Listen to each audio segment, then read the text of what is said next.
Hello दोस्तों, कैसे हैं आप लोग। आप सभी लोगों का इंद्राज एकेडमी पर हार्दिक स्वागत है। अभी जो है आपके OWS को मैं कवर करा रहा हूं, जो कि आपके पर्टिकुलर एयरफोर्स नेवी के एग्ज़ाम्स के लिए बहुत ज़्यादा इंपॉर्टेंट होने वाले हैं। और इसी की ये सेकंड वीडियो है इस सीरीज़ में। और पहली वीडियो आई होप आपने देखी होगी, नहीं देखी है तो उसको प्लेलिस्ट में आपका डाल दिया जाएगा। प्लेलिस्ट में अपलोड हो चुकी होगी, तो वहाँ से ये भी आप इसको देख सकते हैं। ठीक है साथियों। बाकी PDF के लिए आपका जो है टेलीग्राम ग्रुप है, और जो है चैनल को शेयर सब्सक्राइब आप कर ही रहे होंगे, जिसका मुझे पूरा आपसे उम्मीद है, पूरा आपका भरोसा है। तो इसी के साथ वीडियो को शुरू करते हैं। 50 तक कवर हो गए थे पिछली क्लास में, 51 से आप शुरू करेंगे। ये है आपका फेमिनिस्ट, ये है आपका फेमिनिस्ट। इसका मतलब होता है ऐसा कोई व्यक्ति जो कि सपोर्ट करे, बिलीव करे कि women should have the same right and opportunities as man. जैसा कि आप लोग जानते हैं, जो हमारा और आपका समाज वो पितृ प्रधान समाज रहा है, जिसमें कि मैन है, जो आपका मेल जेंडर है, उसने डोमिनेट किया है हिस्ट्री में अब तक।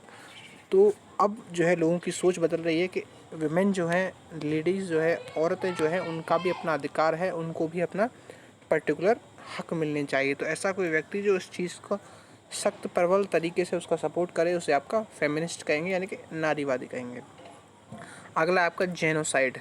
जेनोसाइड का मतलब होता है किसी रेस या फिर पर्टिकुलर ग्रुप ऑफ पीपल का एक तरीके से कत्ल कर देना, उसे आपका जेनोसाइड कहेंगे। हिस्ट्री में आपने देखा होगा कि जो बाहर से आक्रांताएं या फिर जो आपके जो अटैकर्स आते थे, वो पर्टिकुलर एक एरिया में बुरी तरह से जेनोसाइड करते थे, घरों के घरों, गाँव के गाँव को तबाह किए कर देते थे। तो उस पूरे पर्टिकुलर प्रोसेस को आपका जेनोसाइड कहेंगे, आपका नरसंहार कहेंगे। अगला आपका गलेबल। गलेबल का मतलब होता है आसानी से धोखा खाने वाला। बहुत से लोग सीधे होते हैं, जो है आपका उनको कोई भी बना जाता है, यानी कि easily tricked because of being too trusting, यानी कि भरोसा रखने की उनकी दूसरों पर आदत होती है, और वो उनको मूर्ख बनाया जा सकता है, उनका जो है भरोसा तोड़ा जा सकता है, और उनको आसानी से धोखा दिया जा सकता है, उसे आप गलेबल कहेंगे। अगला आपका हॉनरेरियम। अगला आपका ऑनरेरियम। ऑनरेरियम का मतलब होता है मानदेय, यानी कि a payment made for someone's professional services, a fee paid as nominal fee for a nominal free service, यानी कि टिप देते हैं ना, टिप देते हैं, तो उसको आप कहेंगे ऑनरेरी, यानी कि एक सम्मान के तौर पर अगर आप किसी को कुछ एक्स्ट्रा पैसे दे दें, कुछ एक्स्ट्रा चीज़ें दे दें, तो उसे ऑनरेरियम कहेंगे। एक किसी को आप इस तरीके से याद कर सकते हैं, जो आपके एम एस धोनी क्रिकेटर हैं, उनको क्या है, गवर्नमेंट ने ऑनरेरी जो है आपका ऑनरेरी आर्मी में एक उनको जॉब दे रखी है, ऐसा आर्मी में उनको जॉब दे रखी है। तो उसका आप कह सकते हैं कि उनको सम्मान में, MS धोनी के सम्मान में ऑनरेरी तौर पर जॉब दे रखी है आर्मी में। अगला है आपका इम्पोस्टर। इम्पोस्टर मतलब ढोंगी। एक ऐसा व्यक्ति जो प्रिटेंड करे कुछ होने का, लेकिन असली में वो होना, उसका मतलब हो ट्रिक करना लोगों को, यानी कि उनको धोखा देना। तो उस व्यक्ति को आपका इम्पोस्टर कहेंगे। अगला है आपका इंडिफेटिगेबल, यानी कि ऐसा व्यक्ति जो कि आपका थके ना, यानी कि जो हारे ना, तो उसे आपका इंडिफेटिगेबल कहेंगे। यानी कि नेवर गिविंग अप और गेटिंग टायर्ड डूइंग समथिंग, यानी कि ना तो वो कोई काम करना छोड़े और ना उस काम करने से थके। अगला है आपका इंसॉल्वेंट का मतलब होता है ऐसा कोई व्यक्ति जिसने कर्ज ले रखा हो और वो उस कर्ज को वापस करने के उस स्थिति में ना हो, तो उस व्यक्ति को आप इंसॉल्वेंट कहेंगे, यानी कि दिवालिया।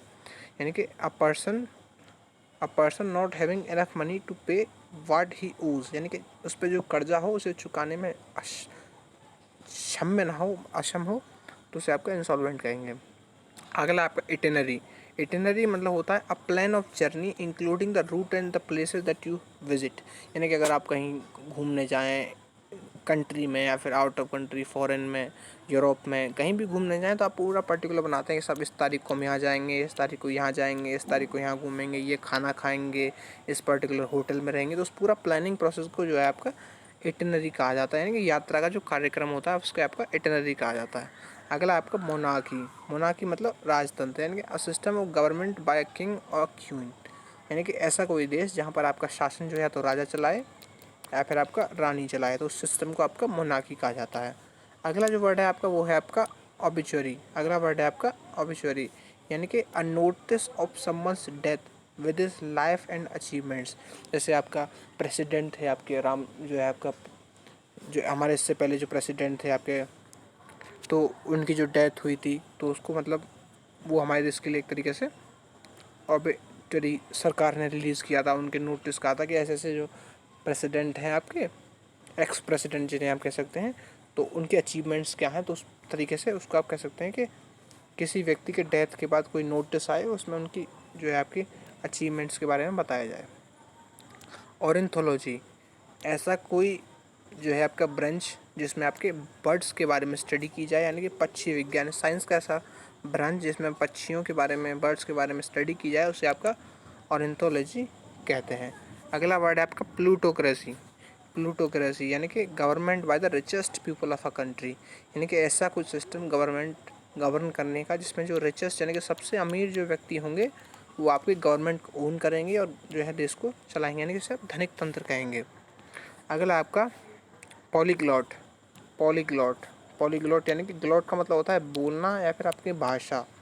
इस चीज़ का ध्यान रखें। पॉली का मतलब होता है मल्टी, यानी कि बहुत सारे, मेनी, यानी कि ऐसा कोई व्यक्ति जो है आपका बहुत सारी भाषाएं जानता हो, उन्हें बोलने में आपके कैपेबल हो, तो उस व्यक्ति को जो है आपका पॉलीग्लॉट कहेंगे। अगला है आपका एक्वेटिक। एक्वेटिक का मतलब होता है आपका जलीय।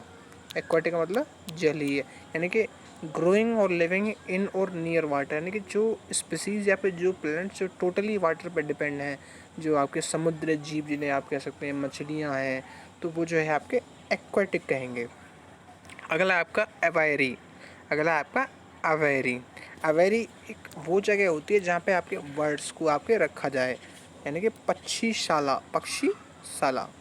अगला है आपका बायोग्राफी, यानी कि ऐसी कोई बुक जिसमें अपना कोई व्यक्ति जो है अपनी जीवन की पूरी यात्रा लिखता है, जीवन के अचीवमेंट्स वगैरह लिखता है, जो भी उसके जीवन में हुआ हो उसको अपने आप खुद लिखता है। ये आप इसे ध्यान रखें, जो आपका माफ़ कीजिए, इसे कोई भी लिख सकता है बायोग्राफी को, तो किसी व्यक्ति के बुक के जीवन के बारे में जो बुक लिखी होगी किसी व्यक्ति के जीवन के बारे में उसे आपको बायोग्राफी कहेंगे, और जो ऑटोबायोग्राफी होती है उससे व्यक्ति खुद लिखता है। बस इन दोनों वर्ड्स में आप इस चीज़ को ध्यान रखें। अगला आपका ब्रिटल। ब्रिटल मतलब होता है हार्ड बट ईजिली ब्रोकन या फिर लाइबल टू ब्रेक ईजिली। इसे आप कहेंगे क्षण भंगुर। इसे आप कहेंगे क्षण भंगुर, यानी कि ऐसी चीज़ें जो मतलब हार्ड तो होती हैं लेकिन टूट आसानी से जाती हैं, उसे आप ब्रिटल कहेंगे। अगला आपका साइनिक। अगला आपका साइनिक। साइनिक को आप इस तरीके से याद कर सकते हैं, सन की पागल, यानी कि समबड हु इज क्रिटिकल और of the motivates of other, यानी कि कोई और उसको भड़का दे और वो आपका क्रिटिकल हो, मतलब लोगों को बस कमी निकालने पर हो, सन की, इस तरीके से आप देख सकते हैं। ऐसा कोई आदमी जो दूसरों के काम में जो आपके कमी निकालने पर क्रिटिकल कह सकते हैं, ऐसे आप सन की से याद कर सकते हैं, साइनिक, सन की। अगला आपका इमाइग्रेंट। अगला आपका इमाइग्रेंट। इमाइग्रेंट मतलब होता है कि एक ऐसा आदमी जो अपने देश को छोड़ के किसी दूसरे देश में बस जाए, उसे आपका इमाइग्रेंट कहेंगे। तो इस चीज़ को आप देख सकते हैं, जो जैसे बहुत से लोग हमारे यहाँ के पंजाब से लोग हैं वो आपके कनाडा चला जाते हैं, बहुत से लोग यूएसए चले जाते हैं हमारे यहाँ से। क्यों जाते हैं? वो अच्छे लाइफ स्टाइल के लिए, अच्छे आपके सोर्स ऑफ इनकम या फिर अच्छी जॉब के लिए आते हैं, और वो आपके इमाइग्रेंट हो जाते हैं। अगला आपका एक्सटेम्पोर। अगला आपका एक्सटेम्पोर, यानी कि spoken done without any previous thought of preparation, यानी कि बस बगैर तैयारी करे जो व्यक्ति कुछ आगे बोल जाए तो उसे आपका एक्सटेम्पोर कहेंगे। भाई आप नॉर्मली देखते हैं जो आपके जो है स्पीचेस कोई देता है, कोई व्यक्ति भाषण देता है किसी पर्टिकुलर स्टेज पर जाकर बोलता है, तो वो पूरा प्रिपरेशन करके आता है, पूरा लिख के उस चीज़ को, एक एक चीज़ों को तोल के बोला जाता है। लेकिन अगर कोई व्यक्ति आए सीधे बोलने शुरू कर दे तो उसे आपका एक्सटेम्पोर कहेंगे, यानी कि कोई ऐसा व्यक्ति बिना तैयारी करे बोल दे तो उस प्रोसेस को आपका एक्सटेम्पोर कहेंगे। अगला आपका फेनेटिक। अगला आपका फेनेटिक। फेनेटिक का मतलब होता है आपका कट्टर। फेनेटिक का मतलब होता है आपका कट्टर, एक ऐसा आदमी जो अपने बिलीफ्स के लिए बहुत ज़्यादा कट्टर हो, एक्सट्रीमली एंथुसियास्टिक हो। वो बिलीफ आपका धर्म के आधार पर हो सकता है, भाषा के आधार पर हो सकता है, या फिर आपका भूगोलीय परिस्थितियों के आधार पर भी हो सकता है। अगला आपका जो है अगला जो है आपका वो है आपका ग्लूटन। अगला आपका ग्लूटन। ग्लूटन का मतलब होता है अ पर्सन वो ईट्स टू मच। एक ऐसा व्यक्ति जो बहुत ज़्यादा खाते जाए पेटू, यानी कि जो ऐसा व्यक्ति जो आपका पेटू हो उसे आपका ग्लूटन कहेंगे। अगला वर्ड है आपका हर्मिट। अगला वर्ड है आपका hermit. A person who usually for religious reason lives a very simple life alone and does not meet talk to other people. यानी कि जो आदमी आपका जो है आपने देखा होगा तपस्या, जो आदमी तपस्या में चला जाए, ना किसी से बोले, ना बस जीने लायक खाए, और वो भी धार्मिक बिलीफ्स के आधार पर, तो उस पर्टिकुलर व्यक्ति को आपका हर्मिट कहेंगे, यानी कि तपस्वी कहेंगे, एकांतवासी कहेंगे। अगला आपका क्लेप्टोमेनिया। अगला आपका क्लेप्टोमेनिया, एक ऐसी मानसिक बीमारी जिसमें जो व्यक्ति को है स्ट्रॉन्ग डिज़ायर हो जिसे वो रोक ना सके और चीज़ों को चोरी करना शुरू कर दे, यानी कि स्टील थिंग्स, यानी कि चोरी करने की जो बीमारी है उसे आपके क्लेप्टोमेनिया कहते हैं। यानी क्लेप्टोमेनिया यानी कि चोरी करने की बीमारी। अगले वर्ड पर चलते हैं। आपका अगला वर्ड है आपका मार्टियर। अगला वर्ड है आपका मार्टियर। मार्टियर का मतलब होता है शहीद। मार्टियर का मतलब शहीद। एक ऐसा व्यक्ति सफ़र्स वेरी मच और is killed because of his religious political beliefs और one who embraces voluntary death for the sake of one's country. यानी कि ऐसा कोई व्यक्ति या तो धार्मिक या फिर आपका देश के नाम पर जो व्यक्ति जो है अपनी डेथ वॉलंटरी यानी कि अपनी इच्छा से मौत को गले लगा लेता है, तो उसे आपके शहीद कहते हैं। उसे इंग्लिश में मार्टिर वर्ड यूज़ किया जाता है। अगला आपका नोटोरियस। अगला आपका नोटोरियस। नोटोरियस का मतलब होता है कुख्यात। नोटोरियस मतलब कुख्यात।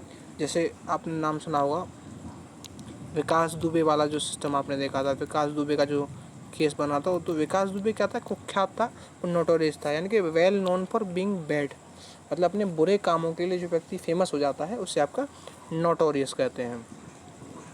अगला आपका न्यूमिसमेटिस्ट। अगला आपका न्यूमिसमेटिस्ट, एक ऐसा व्यक्ति जो कलेक्ट करे या फिर आपके स्टडी करे कॉइन्स और मेडल्स के बारे में। जो कॉइन्स और मेडल्स के बारे में स्टडी करे तो उसे आपका न्यूमिसमेटिस्ट कहेंगे आपका। आगे चलते हैं। अगला आपका ओड। अगला है आपका ode. A person that speaks to a person things celebrates a special event, यानी कि संबोध गीत, यानी कि एक ऐसी पोएम जो है, एक ऐसी पोएम जो किसी पर्टिकुलर व्यक्ति, जैसे आपने देखा होगा कि कोई मान लीजिए आपके यहाँ विशेष अतिथि आए, कोई विशेष अतिथि आते हैं तो उनके लिए पर्टिकुलर कवि बुलाए जाते हैं और वो कवि जो है उनके लिए आपका गाना या फिर कोई कविता लिखते हैं, तो उस कंडीशन में उस कविता को आप कहेंगे ओड, यानी कि उस पर्टिकुलर व्यक्ति को संबोधित करते हुए जो गाने गाए जाएँ। अगला है आपका ओपेक। अगला है आपका ओपेक। ओपेक मतलब यह है कि एक कोई ऐसे पर्दा है, कोई ग्लास है, कोई दीवार है, उससे आप पार नहीं देख सकते, तो यानी कि वो जो पर्टिकुलर चीज़ें है, पर्टिकुलर जो आपका बैरियर है वो आपका ओपेक होगा, यानी कि not clear enough to see through या फिर अलाउ लाइट थ्रू इट, यानी कि जिसके थ्रू लाइट पास ना हो सके उसे आपका ओपेक कहेंगे। अगला आपका पेडेंट। अगला आपका पेडेंट। पेडेंट का मतलब होता है a person who pays more attention to formal rules and book learning that they merit, यानी कि एक ऐसा कोई व्यक्ति जो हो जो टाइम के अकॉर्डिंग अपने आप को कन्वर्ट ना करना चाहे, जो पुरानी चली प्रथाएं हैं, पुरानी चली नॉलेज है, ज्ञान है, उसके ऊपर ही बेस रहे, तो उस पर्टिकुलर व्यक्ति को आपका पेडेंट कहेंगे, यानी कि रूढ़िवादी कहेंगे, यानी कि पुराने ज़माने का जैसे आप कह सकते हैं, तो वो आपका पेडेंट हो जाएगा। अगला आपका फ़िलिस्तीन। अगला आपका फ़िलिस्तीन। अगला आपका फ़िलिस्तीन। फ़िलिस्तीन को आप फ़िलिस्तीन से याद कर सकते हैं, जो देश है आपका पर्टिकुलर, यानी कि अशिक्षित, यानी कि a person who does not like understand art literature music, a person who is indifferent to art और कल्चर, यानी कि अनपढ़ जिसे आप कह सकते हैं, या फिर ऐसा कोई व्यक्ति जिसे आर्ट कल्चर जो है म्यूज़िक किसी भी चीज़ से को मतलब ना हो, उसे आप अशिक्षित जिसे आप कह सकते हैं, यानी कि वो होगा आपका फ़िलिस्तीन। अगला है आपका फाइलोलॉजी। अगला है आपका फाइलोलॉजी। लॉजी जहाँ भी आएगा उस चीज़ को आप ध्यान रखें, लॉजी का मतलब होता है आपका स्टडी। लॉजी का मतलब होता है आपका स्टडी।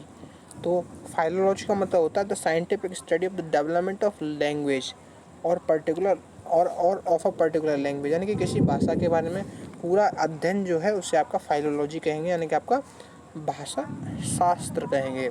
अगला आपका रेड टेपिज्म। अगला आपका रेड टेपिज्म यानी कि लाल फीताशाही। यानी कि लाल फीताशाही, यानी कि ऐसा कोई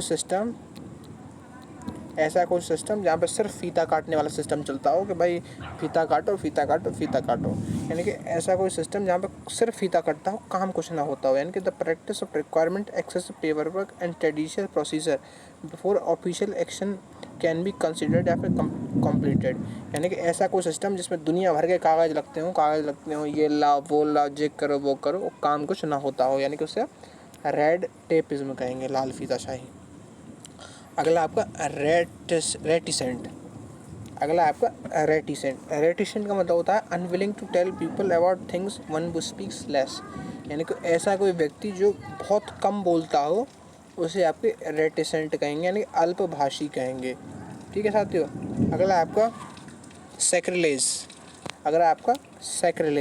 इसका मतलब होता है the act of treating Holi thing और प्लेस विदाउट रिस्पेक्ट, यानी कि अपवित्रीकरण, यानी कि जो होली यानी कि पवित्र चीज़ें होती हैं, प्लेस हो, बुक हो, जो धर्म से रिलेटेड चीज़ें होती हैं, अगर आप उनके बारे में गलत बोला जाए, उनकी जो है आपका जो है अपमान किया जाए, विदाउट रिस्पेक्ट से उसको लिया जाए, तो उसे आप सैक्रिलेज कहेंगे, यानी कि अपवित्रीकरण कहेंगे। गंदे हाथों से जो आपके धार्मिक पुस्तकों को नहीं छूना चाहिए, तो वो सब चीज़ें आपकी सैक्रिलेज होगी।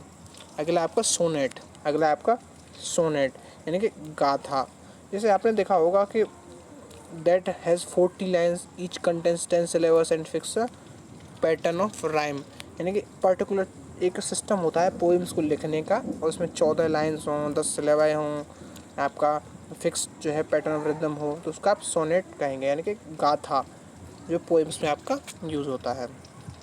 अगला आपका थियोक्रेसी।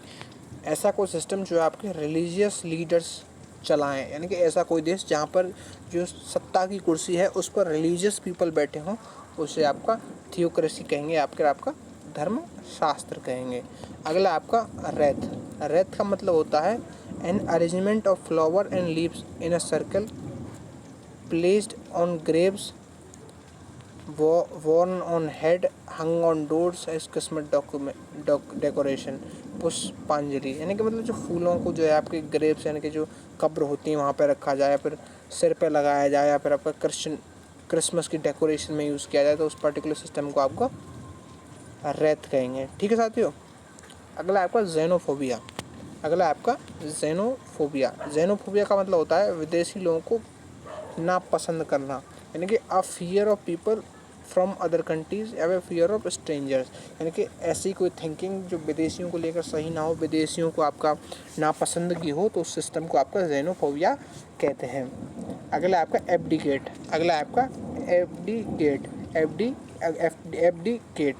तो इसका मतलब होता है त्यागना, यानी कि अपनी इच्छा से कोई व्यक्ति राजा की कुर्सी या फिर रानी की कुर्सी या फिर आपका जो थ्रोन है, यानी कि जो है आपका राज पार्ट जो त्याग दे, उस सिस्टम को, उस प्रोसेस को आपका एब्डिकेट कहेंगे, यानी कि त्यागना। अगला आपका एबॉलिश मतलब समाप्त करना, यानी कि कोई पर्टिकुलर आपका सिस्टम है, प्रैक्टिस है, कोई इंस्टीट्यूशन है, उसको पुट एन एंड कर देना, यानी कि बिल्कुल ख़त्म कर देना, उसको आपको एबॉलिश कहते हैं। अगला आपका एकम्प्लिश मतलब सह अपराधी। मान लीजिए कोई 5 लोग हैं जिन्होंने कोई बैंक में डकैती डाल दी, तो जो है 5 जो है एकम्प्लिश हैं किसी क्राइम को कमिट करने में या फिर कुछ भी गलत करने में, जो है आपके उसको एकम्प्लिश कहेंगे। इनका पूरा सिस्टम है एक दूसरे को हेल्प करने का, उसको एकम्प्लिशमेंट कहेंगे। ठीक है साथियों, आगे बढ़ते हैं। आगे आपका है अगला एजेंडा। एजेंडा का मतलब होता है कि a list of items to be discussed at meeting, यानी कि कुछ लिस्ट में सूची होती है जिसमें बहुत सारे आइटम्स होते हैं जो कि आपका पर्टिकुलर जो मीटिंग कोई होने वाली है उसमें डिस्कस करे जाने, यानी कि कार्य सूची। अगला आपका एम्बीडेक्स्ट्रस, यानी कि ऐसा कोई व्यक्ति जो अपने दोनों हाथों को वेल एफिशिएंटली या फिर आपका अच्छे तरीके से यूज़ कर सके, उससे आपका एम्बीडेक्स्ट्रस कहेंगे, यानी कि उभय हस्त, जो व्यक्ति दोनों हाथों का आपका यूज़ कर सके। अगला आपका अपायरी का मतलब होता है एक ऐसा स्थान जहाँ पे आपका बीज यानी कि मधुमक्खियों को रखा जाए, उसको आपका अपायरी कहेंगे, यानी कि मधुमक्खियों को पालने के स्थान। अगला आपका एक्वेरियम। अगला आपका एक्वेरियम, आपने देखा होगा ग्लास का बना हुआ एक क्यूबॉइडल शेप का होता है जिसमें आपका पानी भरा होता है और जहाँ पे आपका पक्षी रखे जाते हैं, माफ़ कीजिए फिश रखी जाती हैं और आपके प्लांट्स रखे जाते हैं, तो उसे आपका एक्वेरियम कहेंगे। अगला वर्ड जो है आपका वो है आपका अथीस्ट। अगला वर्ड है आपका अथीस्ट, यानी कि that believes that God does not exist. ये तो ऊपर आ चुका। अथीज्म एक वर्ब हो गई। अथीज्म तो मतलब यानी कि जो है नास्तिकता। अथीज्म मतलब नास्तिकता, एक नाउन है, यानी कि ऐसा सिस्टम जिसमें कि आपके भगवान के जो है होने को ही सवालिया निशान खड़ा किया जाए। अगला आपका ऑटोक्रेसी। अगला आपका ऑटोक्रेसी यानी कि एक तंत्र, यानी कि एक ही व्यक्ति पूरे सिस्टम को चलाए, एक ही पर्सन जो पूरे सिस्टम को चलाए, पावर को चलाए, जो गवर्नमेंट को चलाए, उसका सिस्टम को आपको ऑटोक्रेसी कहते हैं। अगला है आपका बैलेड। अगला है आपका बैलेड, एक ऐसा सॉन्ग या poem that tells a story, यानी कि गाथा गीत, यानी कि आपका गाथा गीत, यानी कि बहुत से गाने ही गाने में पूरी की पूरी स्टोरी ख़त्म कर दी जाए तो उसको आपका बैलेड कहेंगे। अगला है आपका बैरोमीटर। अगला आपका बैरोमीटर। बैरोमीटर क्या होता है कि ऐसा इंस्ट्रूमेंट जो आपके एयर प्रेशर को नापने में आपकी हेल्प करे, मदद करे, यानी जिस इंस्ट्रूमेंट से आपके एयर प्रेशर यानी कि वायु के प्रेशर को नापा जाए उसे आपका बैरोमीटर कहेंगे। तो हिंदी में लिखा हुआ है। तो इस हिसाब से जो है आपके पर्टिकुलर आज हमने 50 OWS और कंप्लीट कर लिए हैं, बाकी की जो है आपके नेक्स्ट क्लासेस में कराए जाएंगे। इसी के साथ मैं आपसे विदा लेना चाहूँगा एंड उम्मीद करूँगा कि आप हमारे चैनल के साथ जुड़े होंगे और सब्सक्राइब ज़रूर कर लिया होगा और इस वीडियो को आप शेयर कर लेंगे। PDF के लिए टेलीग्राम ग्रुप, PDF के लिए टेलीग्राम ग्रुप, ठीक है साथियों। तो इसी के साथ मैं आपसे विदा लेता हूँ। नमस्कार।